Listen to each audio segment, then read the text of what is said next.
Minsan gusto ko na lang sumuko. Sumuko sa paraang alam ko. Kasi ako to. Sino ba naman ako? Isang maliit at walang boses na nilalang, mahirap at madalas malinlang. Ngunit kahit tinanggihan ako ng mundo, lumaban ako. Kasi akala ko malakas ako. Akala ko kaya ko na ang mundo. Nakala ko madali lang ang lahat. Oo, totoo. Hindi ako ang perpektong tao sa mundo. Sino ba naman ako? Ano ba naman ako? Yun na ang akala ko. Mga bagay na gusto kong paniwalaan hanggang sa ngayon.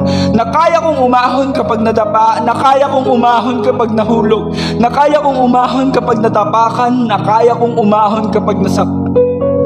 Na kaya kong umahon kapag kaya ko. Sobra di mapantay ang tiwala sa sarili.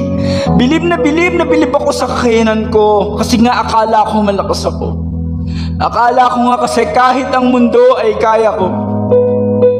Yun ang napakalaking kamalian ng buhay ko kasi pinagkatiwalaan ko ang sarili ko. Nakalimutan ko na may isang siya na pala nagsasabing nandito lang ako lagi sa tabi mo. Hindi kita iiwan. May plano ako para sa buhay mo. Bagay na kinalimutan ko dahil natakot ako. Natakot ako na baka isang araw magulat ako kasi iwan niya rin ako.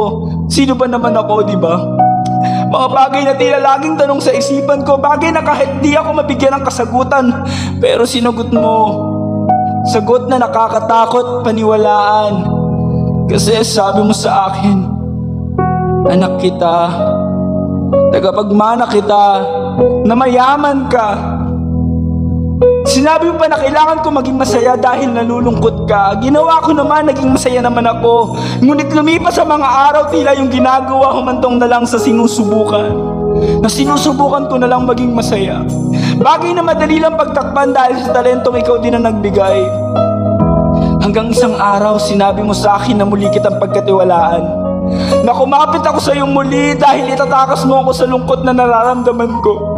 Muli ako nagtiwala, humawak at kumapit ng mahigpit. Nagpapaksakaling hindi mo ako iwan. Totoo nga't niyakap mo ko at hindi iwan.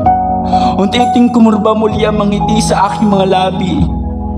Maraming salamat sa pagsubok. Dinaruan mo akong bumangon. Sama ka.